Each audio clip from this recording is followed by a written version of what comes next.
అందరికీ ప్రభువైన యేసుక్రీస్తు నామమున వందనాలు చెల్లిస్తూ ఉన్న ఈ 3వ మాసములో మనం ప్రవేశించాం. దేవునికి మహిమ చెల్లిద్దాం. మహోన్నతుడా, మహాగరుడ, పరిశుద్ధుడా నీకు వందనాలు చెల్లిస్తూ ఉన్నా.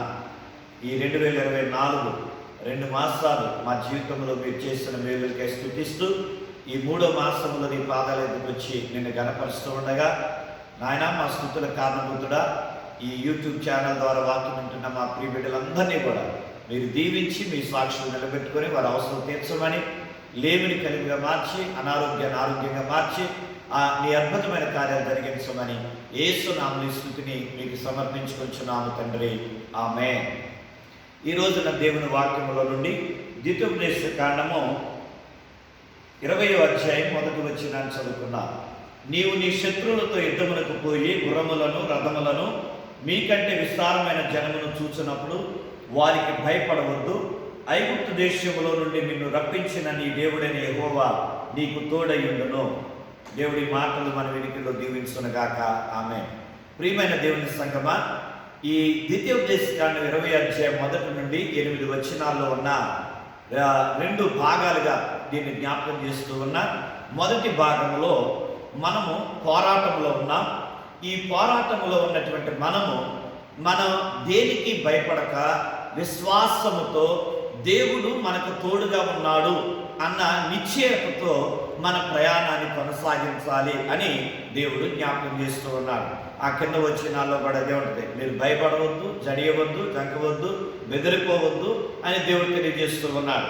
కనుక ఈ 2024 సంవత్సరంలో మన పోరాటంలో మనం వెనుదిరగకుండా ముందు కొనసాగాలి అనేది ఈ ఉదయకాలమందు ఈ దినాన్ని మీకు తెలియజేస్తూ ఉన్న మాట.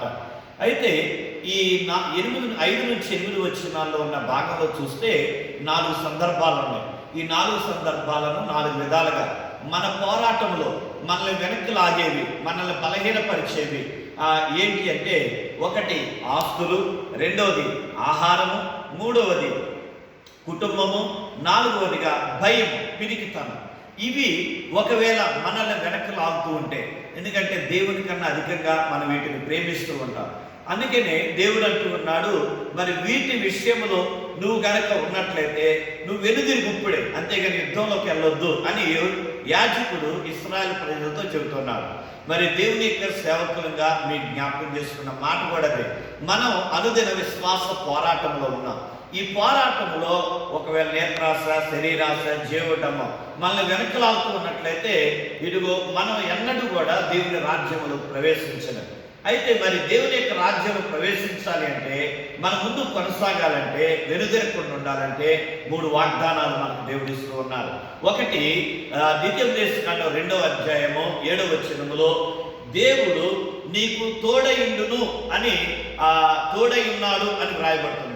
నీ దేవుడైన యెహోవా నీకు తోడై ఉన్నాడు అని 2వ అధ్యాయం 7వ వచనంలో ద్వితీయోపదేశ కాండంలో మనం చదువుతున్నాం. అంటే దీని అర్థం ఏంటంటే, గతంలో దేవుడు నీకు తోడుగా ఉన్నాడు, అంటే నిన్న నీకు తోడుగా ఉన్నాడు. మరి ఈ రోజు వరకు మనం నిన్నటి వరకు జరిగిన కార్యక్రమాలను మనం జ్ఞాపకం చేసుకుంటే, మన ప్రయాణాలు, మన ఉద్యోగాలు, మన పిల్లల జీవితాల్లో, మన కుటుంబంలో ఎన్నో ఆపదలు, అపాయాలు, బలహీన పరిస్థితుల్లో దేవుడు మనతో ఉండి మనకు మేలు చేశాడు. ఆయన మేలు చేసిన దినాలు మనం జ్ఞాపకం చేసుకోగానే మనకి ప్రార్థనకి జవాబు రాలేదని, మన పట్ల జరిగిన కార్యాలను బట్టి వాటిని బట్టి మనం వెనుదిరుగుతూ ఉంటాం, పిరికివారంగా తిరుగుబాటు చేస్తూ ఉంటాం. మరి చేసిన మేలు మనం జ్ఞాపకం చేసుకుంటే దేవుడు ఎన్నో మేలు చేశాడు. ఈ రోజు నువ్వు హ్యాపీగా ఉన్నావంటే దేవుని కృప, ఈరోజు ఆయుష్తో ఉన్నావంటే దేవుని కృప.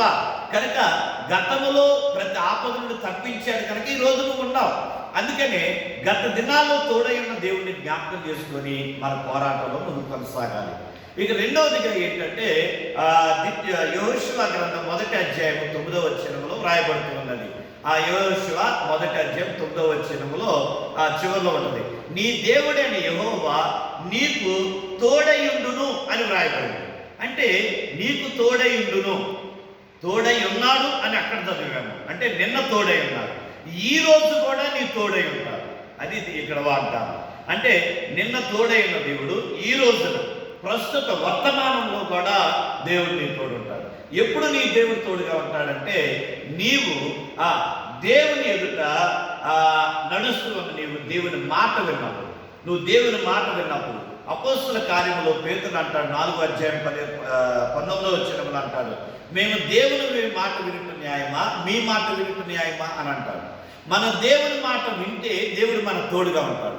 మన దేవుని మాట కాకుండా లోకం మాట ఉంటే లోకంలో ఉన్నప్పుడు దేవుడు మన తోడుగా ఉండడు. అందుకనే ఎలాంటి పరిస్థితుల్లో అయినా మన దేవునికి లోబడాలి, అప్పుడు దేవుడు మన తోడుగా ఉంటాడు. మరి పేతురు దేవుని మాట విన్నాడు కనుక దేవుడు అతను తోడుగా ఉన్నాడు. ఈ రెండవదిగా మనం సాకులు చెప్పకూడదు. సాకులు చెప్పనంత కాలం దేవుడు మనతో ఉంటాడు. మరి ఇర్మియా సాకులు చెప్తున్నాడు, మోషే సాకులు చెప్పాడు. ఇర్మియాని దేవుడు పిలిచినప్పుడు నేను బాలుని అంటున్నాడు. అయితే నేను పంపించే దగ్గర నువ్వు వెళ్ళు, నీ యొక్క ప్రయాణం కొనసాగించి ఇర్మియాతో చెప్పాడు. మన సాకులు చెప్పకపోతే దేవుడు మనతో ఉండి మనం దీవిస్తాడు. కనుక మన సాకులు చెప్పేవారుగా ఉండకూడదు. మనం ప్రార్థనకి వెళ్ళటానికి సాకులు ఎత్తుకోకూడదు. మానేయటానికి సాకులు బాగా వస్తాం. మొప్పు పట్టిందంటే రాదు, వర్షం రాపని మానేస్తాం. అదే ఉద్యోగాన్ని మానేం, కాలేజీ స్కూల్ మానేం, అస్సలు మానేం. ఎందుకంటే మనకు అది ఇంపార్టెంట్ అన్నట్టు. దానికన్నా ఇంపార్టెంట్ దేవుని సన్నిధి. అందుకనే సాకులు చెప్పనంత కాలం దేవుడు ఉంటాడు. అలాగే ధైర్యంగా ఉన్నంత కాలం దేవుడు మనతో ఉంటాడు. 2వ సమూయేలు గ్రంథము 10వ అధ్యాయంలో 12వ వచనములో యోవాబు తన సహోదరుడు అభిషేక్ చెబుతూ ఉంటాడు, నువ్వు ధైర్యంగా యుద్ధం చేయి, నీవు బలహీనమైనప్పుడు నేను నీ తోడుగా ఉంటా, నేను బలహీనంగా ఉన్నప్పుడు నువ్వు నా తోడుగా ఉండు, కానీ మనం ధైర్యంగా పోరాడదాం అని చెబుతున్నాడు. కనుక మన పోరాటంలో ధైర్యంగా మనం ముందుకెళ్తూ ఉంటే దేవుడు మన తోడుగా ఉంటాడు. అలాగే మరి దావీదు ఆ గొలియాతుని ఓడించడానికి ధైర్యంగా ముందుకెళ్ళాడు. ఇశ్రాయేలు పిరుగువారుగా ఉన్నారు, కానీ మరి గొలియాతు మీదకే దావీదు ధైర్యంగా వెళ్ళాడు. మనం కూడా అలాంటి ధైర్యాన్ని కలిగి ఉన్నప్పుడు దేవుడు మన తోడుగా ఉంటాడు. ఇక మూడవదిగా చూస్తే 1 దినవృత్తాంతాలు 28:20 వచనములో నీ దేవుడైన యెహోవా నీతో కూడా ఉండును అని మనం అక్కడ చదువుకుంటాం. నీతో కూడా, నీ దేవుడైన యెహోవా నీతో కూడా ఉండును అంటే నిన్న తోడుగా ఉన్నాడు, వర్తమానంలో తోడుగున్నాడు, భవిష్యత్తులో కూడా నీ తోడుగా ఉంటాడు. నీ దేవుడు రేపు కూడా నీ తోడుగా ఉంటాడు, ఎల్లప్పుడూ కూడా నీతో ఉంటాడు. ఇది సొలొమోనుతో దేవుడు చెబుతూ ఉన్నటువంటి మాట. దేవుడు సొలొమోనుని మందిరాన్ని కట్టించమన్నాడు. కనుక మన మందిరం మనం కట్టుకోవాలి. మన కుటుంబంలో ఉన్న మందిరాలు, ఏ మందిరాలు అయితే పాడైపోయినా మందిరాన్ని కట్టాలి. మన బిడ్డలు లేదా నీ భర్త, నీ భార్య, నీ తల్లిదండ్రులు, నీ కుటుంబంలో ఉన్న నీ పిల్లలు ఎవరైతే దేవునికి దూరంగా ఉన్నారో, దేవుని ఎదుట అపవిత్రులుగా ఉన్నారో, పాపులుగా ఉన్నారో, దేవుని సన్నిధికి రాకుండా ఉన్నారో, వారి మందిరాలు పాడైపోయినాయి కనుక మందిరాలు కట్టాలి. ఆ మందిరాలు కట్టడానికి దేవుడు నీ తోడుగా ఉంటాడు. అలాగే ఎప్పటి వరకు అంటే మనము ఆయన రాకడ వరకు ఎలాంటి కల్మషం లేని జీవితం జీవిస్తూ ఉంటే ఆయన మన తోడుగానే ఉండి మనం నడిపిస్తూ ఉంటాడు. మన మందిరంలో ఎలాంటి అపవిత్రత ఉండకుండా మనం ఉంచుకున్నంత కాలం దేవుడు మన తోడుగా ఉంటాడు. అలాగే మన శక్తి వంచన లేకుండా మనం ప్రయాసపడుతూ ఉన్నప్పుడు దేవుడు మన తోడుగా ఉంటాడు. మనం చేసే ప్రతి పని అది ప్రభు కొరకు అన్నట్టు. కొలస్సీ పత్రికలో పౌలు అంటాడు, ప్రభు కొరకు అన్నట్లుగా 3:23 అంటాడు. మనం జీవించినప్పుడు దేవుడు మన తోడు ఉంటాడు. చివరిగా హెబ్రీ పత్రికలో అపోస్తలుడైన పౌలు అన్నాడు కదా 13:8 వచనంలో, ఆయన నిన్న నేడు రేపు ఒక్కటే రీతిగా ఉన్న దేవుడు. నిన్న తోడుగా ఉన్నాడు, ఈ రోజు తోడుగా ఉన్నాడు, రేపు కూడా ఆయన తోడుగా ఉంటాడు. ఒకవేళ ఆయన తోడుగా ఉండడు అంటే మన యొక్క జీవితం ఏమైపోద్దో ఒకసారి ఆలోచించండి.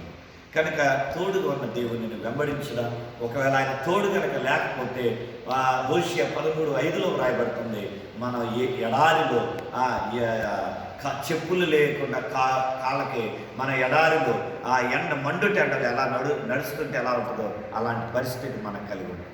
మరి అట్టి పరిస్థితిని మనం ఎదుర్కోకుండా వెనుదిరుక్కోకుండా దేవుడు తోడుగా ఉన్నాడని